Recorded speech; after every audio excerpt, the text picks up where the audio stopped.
et bienvenue pour ce débat dans le cadre de Municipalia 2024 consacré à la connectivité. Et nous avons d'abord une première partie avec la thématique des zones blanches, les zones blanches sur la connectivité fixe. Et nous avons le plaisir d'avoir plusieurs bourgmestres qui vont nous faire part de leur problématiques locales. Nous avons aussi Cécile Noël qui travaille pour l'Agence du numérique, qui va nous faire un petit exposé là tout de suite. Philippe Compère, qui est son collègue. Et alors, nous avons Christophe Gillon pour la commune de Ohaye. Et là, mais forcément, parce qu'il y a Ohaye et Onay, donc et on est. Donc, j'avais dit que j'allais me faire corriger. Donc, ça commence. Alors, Christophe Gillon, bonjour, bienvenue. Bonjour. Nous avons aussi Christophe Bastin, là, du coup. Bonjour. Comment on dit Onay? On est. Il faut un peu l'accent, il faut l'accent pas l'accent, je suis vraiment désolé. Je suis un bruxellois, vous l'aurez remarqué. Nous avons Véronique Léonard de Gouvy. Bonjour. Bonjour. Et Nicolas Charlier de la commune de Tenneville. Bonjour, bonjour. Voilà, on reviendra vers vous là tout de suite, mais Cécile, c'est à vous. Mais bonjour à tous et merci d'être présents. Moi, je vais vous parler des zones blanches. Et donc, en 2022, on constate qu'on a... En 2022, on constate qu'on a 120 000 foyers en zone blanche. À partir de là, on réfléchit, on se dit pourquoi autant de zones blanches et où sont-elles exactement? Elles sont principalement dans les zones qui sont peu peuplées, moins denses et dans les zones rurales. On trouve ça particulièrement injuste et on se dit mais qu'est-ce qu'on pourrait faire? Et voilà, tout ce qui est rouge, ce sont les zones blanches. Et pourquoi les opérateurs ne déploient pas dans ces zones? Vu la peu de densité, c'est compliqué pour eux, c'est peu rentable aussi, et c'est parfois très difficile à atteindre le dernier kilomètre. Donc on a appelé notre projet l'Asmagne, on a lancé 3 appels à projets, et grâce à cet appel à projet, on espère on n'espère pas, on est sûr maintenant, vu que le 3e vient de sortir, il nous restera 15 000 foyers en zone blanche fin 2026. Ce qui est un peu ingrat dans ce projet, c'est que la durée du projet prend minimum 2 ans. Donc à partir du moment où les opérateurs ont répondu et sont sélectionnés, il faut 2 ans pour voir la fin du projet. Et pas uniquement parce qu'il y a de l'administratif. Oui, il y a de l'administratif au début. Il y a des demandes, des autorisations qui sont nécessaires. Il y a des études, il y a des third parties, parce que des fois, il faut remplacer des pylônes pour se mettre dessus et ça prend du temps. Mais il y a aussi la mise en place, les travaux, les tranchées, la vérification que le réseau fonctionne bien. Si ça ne fonctionne pas, il corrige. Et puis seulement après, la commercialisation. Donc tout ça prend 2 ans. C'est pour ça que je dis que c'est un projet un peu ingrat, parce que le premier qui a été lancé en 2022, on voit aujourd'hui les résultats. Celui qu'on a lancé en 2023-2025 et évidemment celui qu'on vient de lancer maintenant. Donc on connaîtra les résultats la semaine prochaine. On verra les résultats fin 2026. Alors certains d'entre vous se demandent des fois quelle connectivité j'ai chez moi. N'hésitez pas à aller sur la plateforme de l'IBPT. J'ai mis l'adresse ici parce que là vous pouvez carrément cliquer sur votre commune, votre rue, votre adresse et vous savez exactement quel opérateur est disponible pour vous avec quelle capacité. Je remercie vraiment notre ministre de tutelle. Je ne peux pas dire son nom aujourd'hui parce que la campagne électorale veut qu'on ne peut pas dire des noms, mais vous savez de qui je parle parce que grâce au plan de relance, on a eu 53 millions pour déployer et même 55 puisque depuis quelques jours, on a réussi à débloquer encore un petit quelque chose. Merci beaucoup aux opérateurs d'avoir répondu à cet appel toujours en masse et toujours avec des très beaux dossiers. Merci aux communes d'avoir accueilli ces projets aussi. Le SPW et l'IBPT d'avoir participé avec nous à sélectionner les zones blanches. On va vous montrer une petite vidéo de témoignage des bourgmestres.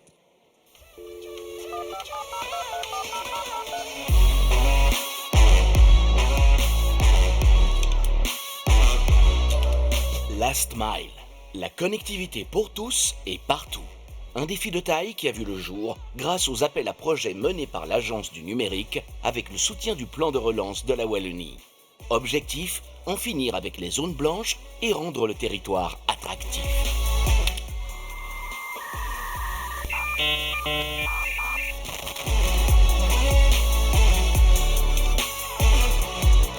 Donc les besoins d'Internet ayant évolué, nous attendons depuis 2008 déjà une amélioration de la connectivité. Connexion de la connectivité qui maintenant, l'année passée, en 2023, est arrivée et devrait offrir à tous les habitants la possibilité d'avoir une connexion décente. C'est 1450 foyers qui sont impactés positivement par l'amélioration du réseau. 100% de la population est sortie de la zone blanche, donc c'est exceptionnel. Donc c'est 4300 foyers qui sont concernés par le nouveau projet, donc ça représente plus de 70% des habitants. Il est clair que nombreux étaient les citoyens qui se plaignaient d'avoir une connexion insuffisante, et c'est clair que ce projet a pu répondre à une attente légitime de très longue durée. Lorsqu'on devait faire des recherches Internet, celle-ci était très très lente. On mettait parfois une demi-heure pour ouvrir ne fût-ce que Internet. Certaines personnes n'avaient pas accès du tout au télétravail à cause de la lenteur de connexion. Ce problème est résolu actuellement. Et le territoire devient d'office plus attractif quand on a une connectivité à 100%. Et forcément, on va attirer plus de PME, plus d'entreprises. On va permettre à nos jeunes d'être connectés plus facilement, de partager des choses et d'évoluer. Donc forcément, pour le territoire, c'est un plus. On a vu avec beaucoup de plaisir cette opération Last Mile arriver, parce qu'aujourd'hui, être correctement connecté au réseau Internet, c'est une nécessité, mais c'est aussi un droit, et donc les ruraux doivent pouvoir bénéficier de ce droit-là aussi. Pour une fois, on n'a pas oublié le village, on n'a pas oublié les petits trous perdus au milieu des bois. L'action a forcément eu un effet positif qu'on va seulement ressortir parce qu'on est seulement à la fin de l'installation. Là où on avait des mails tous les jours ou des appels nous disant c'est pas possible, on ne sait plus travailler dans cette commune n'est plus attractive. Là maintenant c'est silence radio, calme plat. Donc ça veut dire que ça fonctionne, ça veut dire que maintenant les gens sont satisfaits de notre réseau. L'action m'a permis d'augmenter ma vitesse, de multiplier par 100, et ça a permis justement de pouvoir envoyer des photos, envoyer des vidéos, me promouvoir, faire des conférences avec les clients, avec les fournisseurs. Grâce aux subsides, ça a facilité certainement l'investissement qui n'aurait pas été réalisé pour des raisons de rentabilité s'il n'y avait pas eu cette aide régionale. La connectivité, comme les autres problématiques, effectivement, elle est toujours un peu plus aiguë dans le milieu rural. Et donc moi, je me réjouis que dans ce domaine-là, la région wallonne ait aidé les régions rurales à augmenter leur connectivité, parce que effectivement, quand on est un peu excentré, ça coûte toujours un peu plus cher d'avoir les mêmes aménagements que les autres, mais il faut préserver notre ruralité et donc on est très heureux de cette opération.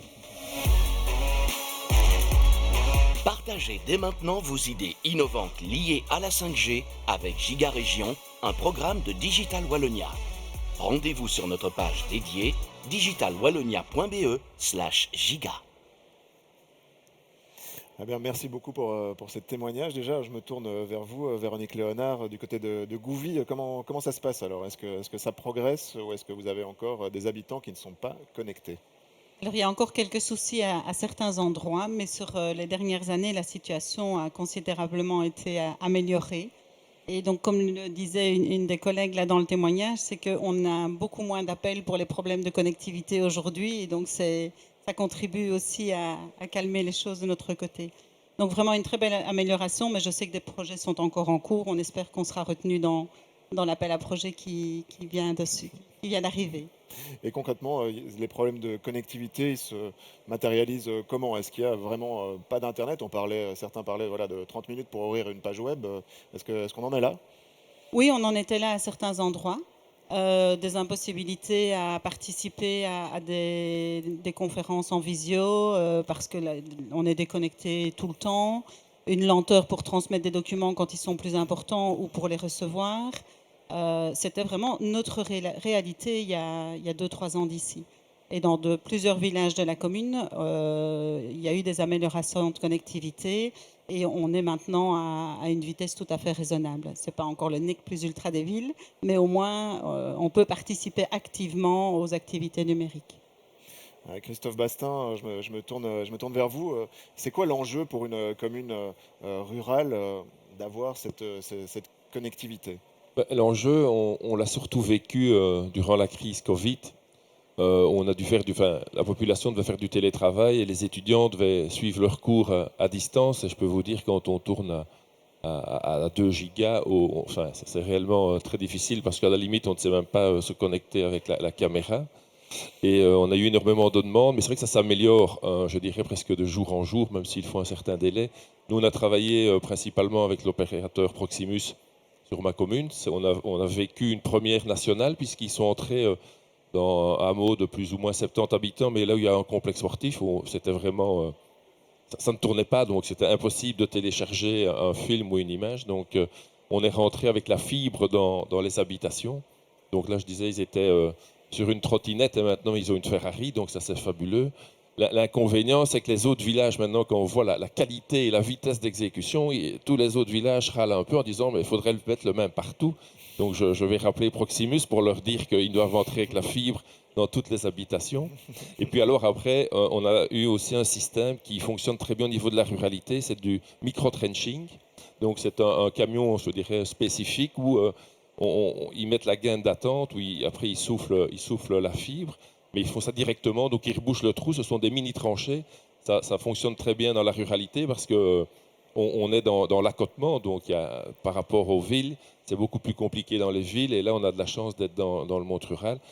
Merci aussi à l'agence du numérique, parce que c'est vrai qu'au niveau de la commune, il reste peut-être une centaine de foyers qui sont encore avec leur trottinette, et j'espère que dans les 2 ans à venir, on aura une Ferrari et que Proximus ou n'importe quel opérateur, mais j'ai des bons contacts avec Proximus, donc je fais un peu de pub.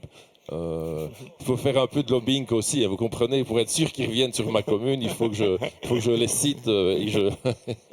Voilà. Christophe Gillon, vous avez eu d'aussi bons contacts avec les opérateurs ou ça a été difficile? Parce qu'on sait que cette question des zones blanches, elle ne date pas d'hier et que le lobbying envers les opérateurs, il n'a pas toujours fonctionné. Alors, moi, je voudrais quand même remercier en effet l'agence du numérique, mais j'ai plutôt travaillé dans ce cadre-ci avec vous, Orange. Et voilà, comme ça, tout le monde sera content. Je pense que comme ça, tout le monde est content. Ouais. C'est vrai qu'il a été difficile à un moment donné de mobiliser les opérateurs, et j'ai eu beaucoup de chance sur Howe, puisque en 2006, on avait seulement 11% de la population qui bénéficiait d'une connectivité raisonnable. Et on a pris notre bâton de pèlerin, et vous avez vu dans le reportage vidéo, la personne qui s'exprimait, en fait, c'est un ancien collaborateur d'une structure bien connue qui s'est porté volontaire en disant mais voilà, monsieur le bourgmestre, vous n'êtes pas un technicien, ce qui est vrai, moi j'ai la possibilité de vous accompagner dans l'analyse de la situation sur Howe. Et donc à l'époque, on a réalisé une grande enquête, on a eu un taux de réactivité relativement important, et ça nous a permis notamment d'avoir une connaissance parfaite de la problématique et d'aller alors vers les opérateurs en disant voilà la situation, il y a une analyse correcte, plus que correcte, qui est réalisée, et donc qu'est-ce que vous faites avec ça? Et donc je pense que l'appel à projet l'iSmile nous a vraiment aidés, puisque d'une part, on avait l'information. Alors c'est vrai qu'il y a parfois un long délai entre le moment où la candidature est déposée et l'acceptation. Par contre, moi je suis remarquablement surpris par rapport au délai de mise en œuvre du chantier. Donc entre le moment où j'ai eu un coup de téléphone en me disant ça y est, vous l'avez, on va travailler sur votre commune, et la réalisation des chantiers, il y a eu grosso modo 6 à 7 mois. Et donc on a vraiment été tout de suite sur le terrain. Et voilà, donc je pense que la nécessité à un moment donné d'avoir la connaissance d'une situation facilite aussi probablement l'analyse du dossier par les opérateurs, et les pousse probablement aussi à déposer des appels à candidature. Nicolas Charlier, à Tenneville, on en est où? Est-ce qu'il y a encore des zones blanches? Au niveau de la connectivité Internet, il n'y en a plus. Hein, donc le projet LastMile a couvert toute la commune. C'est vrai qu'on est dans les zones rurales soumis à des doubles zones blanches, puisqu'il y a aussi la connectivité GSM. Hein. Et donc c'est vrai que nous, l'intérêt, c'était de dire il faut au moins que les gens puissent avoir l'un ou l'autre. Hein, ils puissent au moins avoir un moyen de communication à leur maison. Il y avait des zones qui n'avaient aucun des deux. Maintenant, effectivement, la connectivité Internet, elle est assurée partout. Et effectivement, moi, je rejoins ce qui a été dit. On a vraiment vu une différence avec ce projet LastMile, parce que, et avec tout le respect que j'ai pour les opérateurs, mais qui sont privés, avant, c'était quand même un combat. Quand on avait une réunion pour connecter un petit village, on nous disait oui, mais on a 4 abonnés là, et vous nous proposez de faire une chantier de 2 km. Voilà, on ne rentrera jamais dans nos frais, donc c'était non.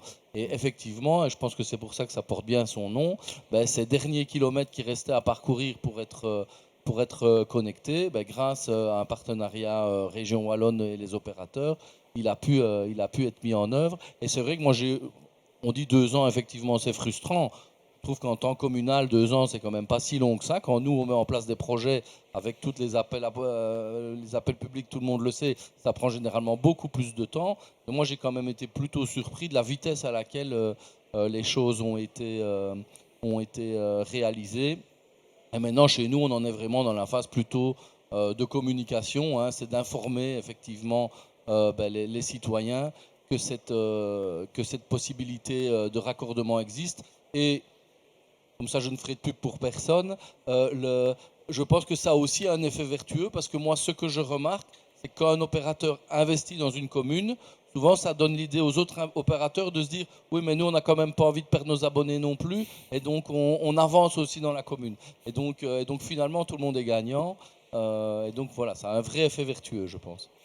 Philippe Compère, on y est là presque. Est-ce qu'on va arriver à 100% de connectivité fixe et mobile en Wallonie bientôt? On va en parler tout à l'heure aussi avec la 5G. C'est clair qu'on est aujourd'hui à un moment où le fixe et le mobile est de plus en plus interconnecté. Donc le last mile était absolument indispensable, non seulement évidemment pour aider les communes, et je les remercie encore d'être présentes aujourd'hui, mais aussi pour préparer justement la suite par rapport à permettre aux nouvelles technologies mobiles de pouvoir également être présentes. Véronique Léonard, est-ce que vous avez senti aussi cette tension avec les opérateurs? Ça a été difficile. Voilà, Nicolas Charlier disait quand même il a fallu un petit peu batailler, mais maintenant ça provoque un peu de la concurrence, donc peut-être c'est peut-être une bonne chose. De la concurrence ou de la complémentarité? Parce que je discutais justement tout à l'heure avec un opérateur qui pensait investir sur Gouvy, puis quand il a vu que l'autre opérateur était en présence et avait déjà introduit un dossier, il vaut mieux veiller à couvrir l'ensemble que d'essayer de se battre pour couvrir à plusieurs le même endroit. Mais par rapport à la réactivité, c'est vrai que ça fait des années qu'on se bat pour essayer d'avoir une connectivité un petit peu correcte et qu'il y avait très peu de répondants. Et je pense que là, toute l'action de Digital Wallonie a vraiment été importante et a permis à des zones et à des communes comme les nôtres d'être équipées correctement. Donc il y a vraiment une réelle différence. Christophe Gillon, c'est une question d'attractivité aussi d'une commune, d'avoir ces infrastructures. Alors c'est évident, donc par le passé, donc il faut savoir chez nous aussi qu'il y a certains nouveaux habitants qui ne bénéficiaient même pas d'une connexion quelle qu'elle soit, même le raccordement téléphonique était impossible parce que l'opérateur historique avait oublié d'investir et donc on se retrouvait avec des armoires qui étaient complètement saturées et l'obligation de débrancher quelqu'un pour brancher quelqu'un d'autre. Et donc c'est une information qui circule assez rapidement et à plusieurs reprises on avait par le passé des questionnements par mail soit de candidats acquéreurs d'une habitation, donc de futurs habitants, soit de sociétés ou de structures locales qui voulaient se développer en disant mais on n'y arrive pas parce qu'on n'a pas la connectivité nécessaire. Et force est de constater qu'aujourd'hui, c'est tout à fait l'inverse. Donc comme mes collègues, je ne reçois plus énormément de mails, de plaintes ou de réclamations ou de demandes, mais par contre, on constate que dans le développement, notamment urbanistique, et les projets, il y en a plusieurs qui ont vu le jour dernièrement, ce n'est plus un problème, et il en est de même pour le développement économique. J'ai eu à un moment donné des indépendants qui étaient installés chez nous depuis de nombreuses années, un assureur, pour ne pas le citer, qui a envisagé de quitter le territoire et aller s'installer ailleurs, dans une ville pas très loin de chez nous, avec une meilleure connectivité. Aujourd'hui, j'ai heureusement plus... je ne dois plus intervenir, je n'ai plus cette analyse des gens de terrain ou des habitants. Christophe Bastin, est-ce qu'il n'y a pas aussi une réalité économique? C'est vrai que les opérateurs, ce qu'ils disent, c'est tirer des fils jusque tout au bout d'un village, ça leur coûte cher. Donc finalement, qui paye? C'est ça la question. Est-ce que c'est l'usager, la commune, l'opérateur? Il ne faut pas avoir fait Harvard pour comprendre que tirer 2 km de fibre, comme disait mon collègue, pour mettre 4 abonnés, ce n'est pas rentable pour une société privée, ça on le comprend trop bien. Et merci à la Wallonie d'investir. J'ai appris par Cécile qu'il y avait 2 millions en plus, 55 millions au lieu de 53.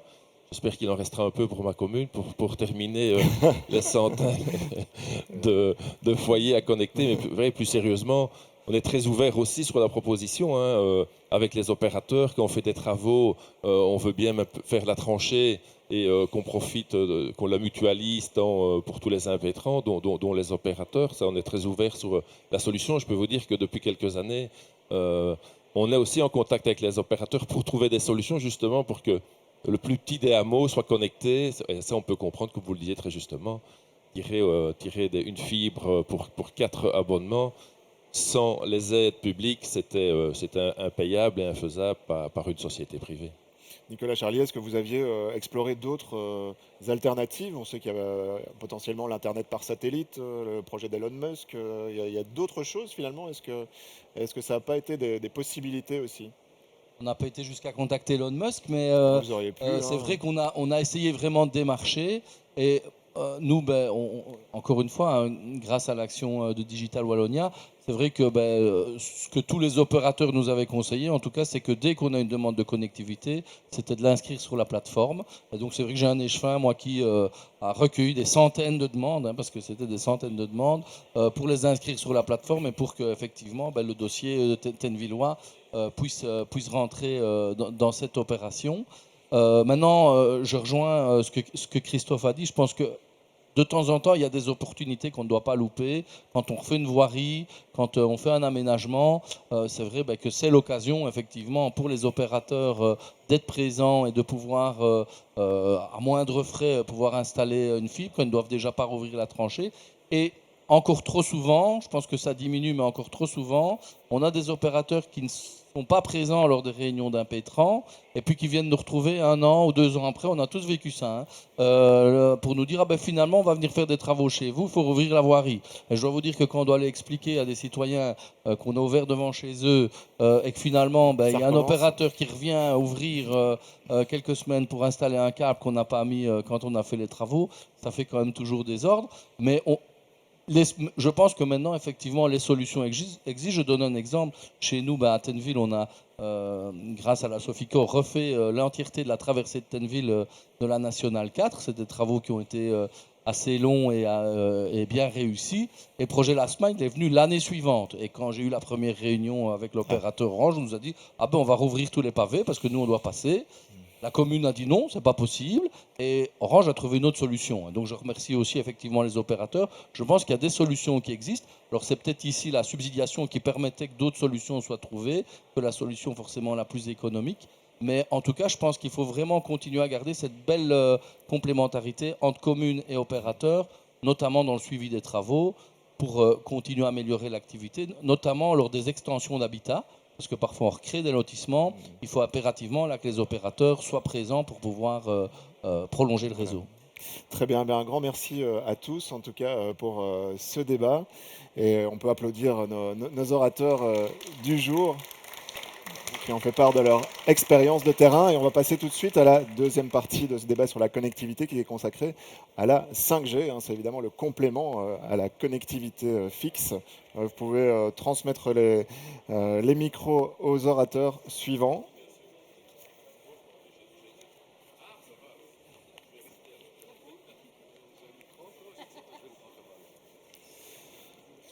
Voilà, je vous invite à prendre place. Je pense qu'on a un de trop.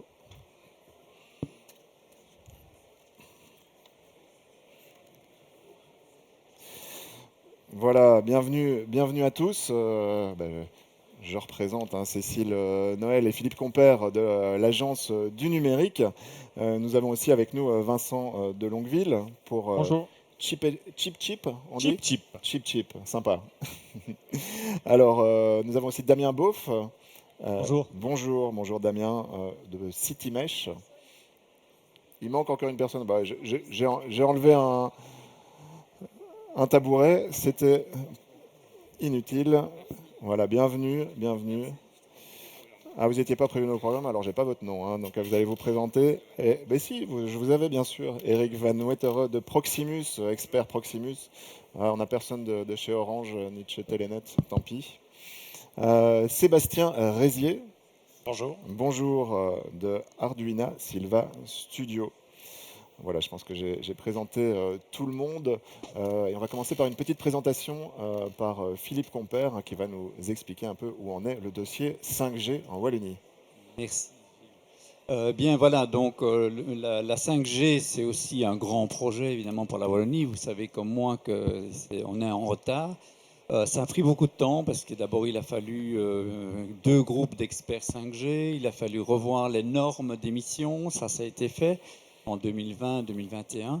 Et puis dans le cadre du plan de relance, là aussi nous avons pu lancer un appel à projet sur l'époque 5G dans 4 domaines, donc l'industrie du futur, la ruralité connectée, la mobilité logistique et l'e-santé.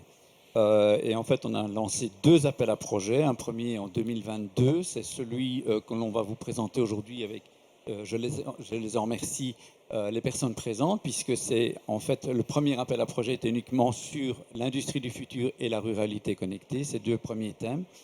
Et donc le deuxième appel à projet a été lancé en 2023, mais là les projets sont en cours, donc évidemment là aussi il faut un certain temps pour que les projets se réalisent, et donc c'est en cours.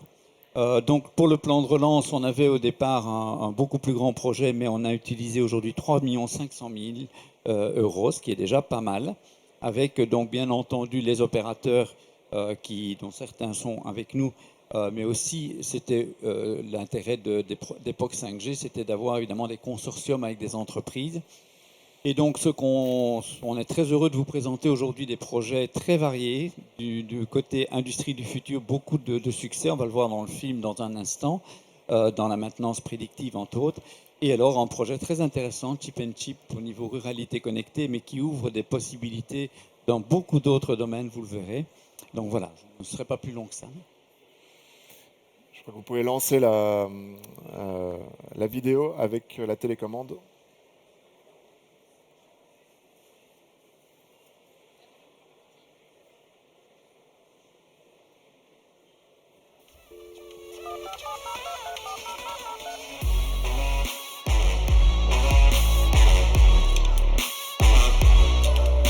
POC 5G. Propulser la Wallonie vers un avenir numérique innovant et connecté en développant des cas d'usage 5G réplicables à divers secteurs tels que l'industrie 4.0, les smart cities et la e-santé.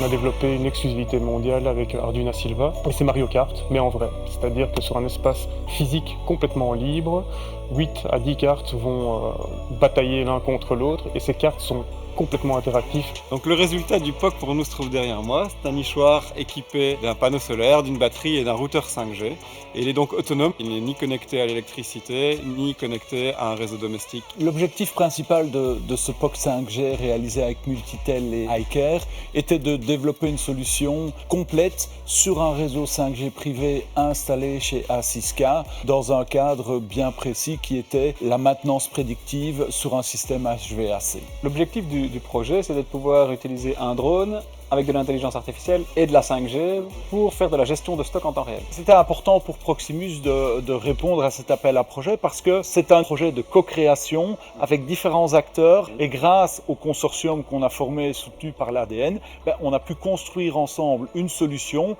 et répondre à un besoin concret. Donc le cas d'usage était d'enlever les barrières physiques du Wi-Fi pour pouvoir streamer plus librement au moyen de la 5G. Point de vue connectivité, on a des bons résultats, on a vraiment une très bonne bande passante, ce qui laisse aussi entrevoir la possibilité de faire plus de traitement d'images, d'ajouter de la valeur ajoutée aux informations qu'on va recueillir dans les nichoirs. Les temps de latence étaient vraiment réduits entre nos capteurs et notre infrastructure cloud. On parle de caméras autonomes connectées au réseau 5G, donc du coup forcément ça pourrait s'appliquer à de la surveillance, à du monitoring divers et variés. On peut imaginer des réseaux de caméras déployés dans les forêts qui permettent de monitorer des espèces, éventuellement détecter des feux de forêt de façon précoce, ça pourrait être une application intéressante. Ce genre de machine est présente à la fois dans l'industrie lourde, les cimenteries, etc., mais également dans le secteur pharmaceutique, dans l'énergie, etc. Donc il est facile pour nous de reproduire ce POC à très grande échelle chez nos clients industriels. Alors ce subside a bien évidemment été hyper important pour nous et nous a permis de développer le projet et de le mettre à terme. Le subside de la région wallonne dans le cadre de ce projet a été l'élément déclencheur. L'objectif est atteint aujourd'hui, donc je suis très content à titre personnel en tant que coordinateur du projet d'avoir vu l'évolution du projet et d'être aujourd'hui capable de dire oui, ça vaut la peine de le faire, continuons, allons plus loin. et travaillons avec les entreprises pour développer des solutions sur mesure. On se rend compte qu'il y a vraiment une grosse demande par rapport à ceci. Maintenant, il n'y a plus qu'à dupliquer ça, c'est juste voir la vitesse à laquelle le marché va absorber la 5G, va être capable de nous fournir les éléments pour pouvoir le développer. Partagez dès maintenant vos idées innovantes liées à la 5G avec Giga Région, un programme de Digital Wallonia. Rendez-vous sur notre page dédiée digitalwallonia.be/giga. Oui, donc je voulais juste ajouter que ces vidéos, ici vous avez vu un petit extrait de chacun des vidéos. Vous allez retrouver toutes ces vidéos sur la plateforme Digital Wallonia et sur nos réseaux, mais beaucoup plus détaillées, aussi bien d'ailleurs pour le Last Mile que pour l'époque 5G. Donc voilà. Un grand merci Philippe, je vais me tourner tout de suite vers l'opérateur, vers Proximus.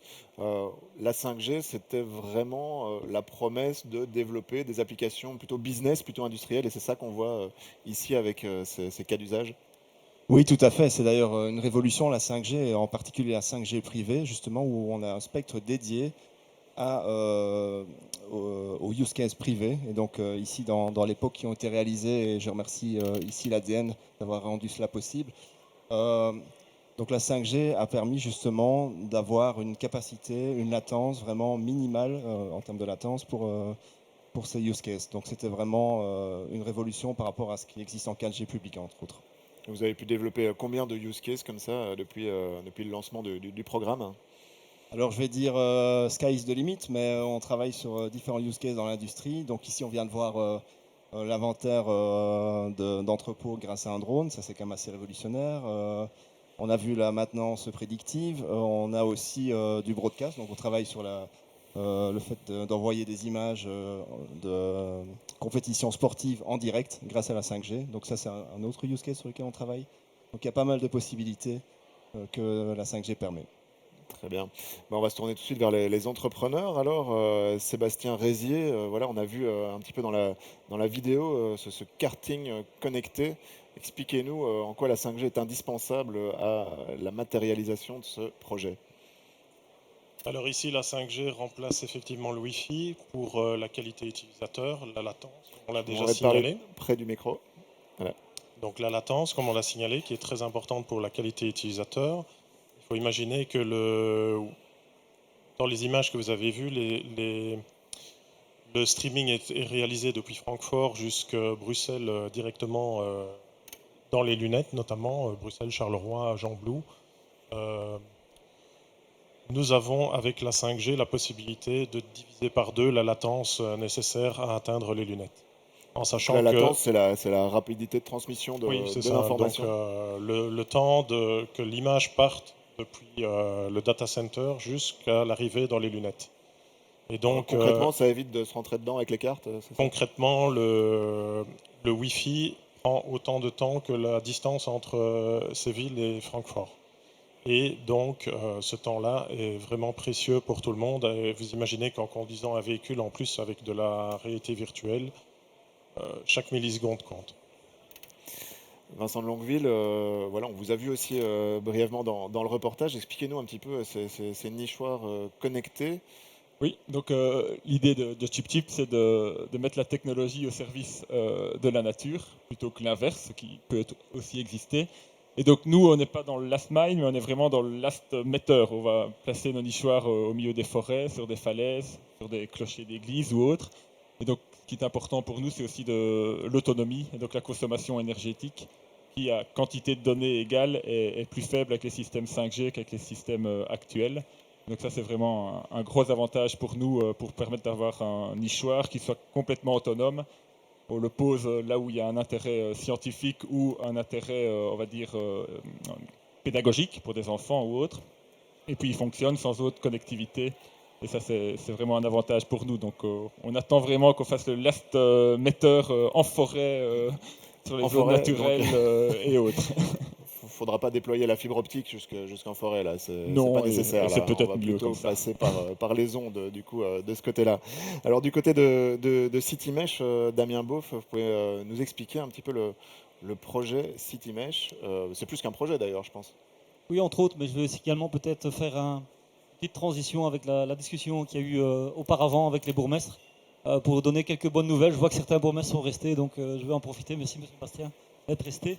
c'est que d'abord, il y a un 4e opérateur qui va arriver en Belgique, que je représente. Hein. Citymesh est un intégrateur, mais également le 4e opérateur qui va se lancer sous le nom Digi, qui va arriver à peu près cet été.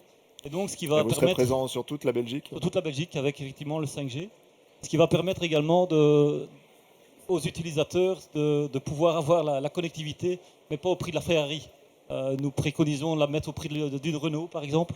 Je pense que là, ça sera déjà une chose très, très, très intéressante. Et on dit toujours avec mes collègues, c'est que la fibre, en fait, la 5G correspond à une fibre dans l'air. Donc, on voit qu'il y a effectivement des beaux projets, merci ADN pour ça, de développer la fibre encore. Ça dure pas longtemps, généralement, vous savez. C'est sûrement un coup.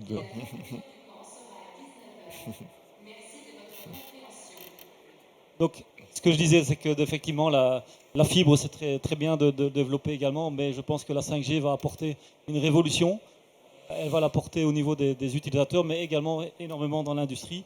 Donc, on préconise aussi, nous, en tant qu'opérateur intégrateur, la 5G privée. Excusez-moi, j'ai pas de chance. Qui nous permet effectivement de faire énormément de use cases, qui nous permet de faire pas mal de use cases, hein, comme par exemple... C'est vos concurrents qui font passer voilà. des messages. Ils sont très puissants. Il est juste là à côté. Donc, qui nous permet de faire des use cases, comme le POC que l'on a réalisé, qui était plutôt orienté agriculture. Mais maintenant, on est en train d'équiper énormément d'industrie, donc on n'est plus dans une phase POC. On est vraiment en industrie, même en Wallonie, comme Takeda, ou même la ville de Wavre qui est ici présentée. On a des réseaux privés qui fonctionnent. Et donc, la 5G va révolutionner tout ça. Donc clairement, vous visez plutôt les clients industriels et les communes, justement, ou les pouvoirs publics? Effectivement, mais allez, la réussite... C'est pas un projet pour les particuliers?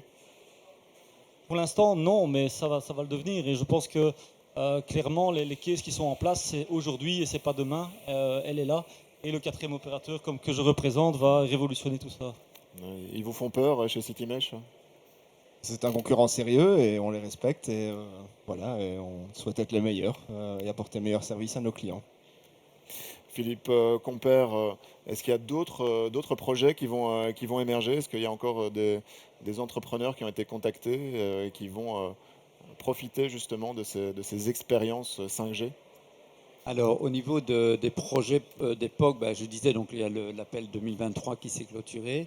Malheureusement, cette année, on espérait pouvoir relancer un nouvel appel, mais ça n'a pas été possible compte tenu du timing. Vous savez sans doute qu'avec les élections, le gouvernement wallon a encore 2-3 semaines et puis va arriver en affaires courantes. Et donc, du coup, ça a été un petit peu trop court pour cette année. On espère évidemment pouvoir relancer à partir de l'année prochaine de nouveaux appels pour bien sûr continuer. On a beaucoup de cas potentiels dont on a déjà discuté avec différentes entreprises, etc. Donc voilà, on espère avoir les véhicules qu'il faut pour. Et on espère aussi continuer certains projets qui ont commencé et voilà, pour pouvoir leur donner encore plus de force. Très bien. Eh bien, un grand merci en tout cas à tous pour votre présence et pour votre participation, pour la présentation de vos projets. Merci à vous. Voilà. Merci beaucoup. Un grand merci. Merci à la région. À tous.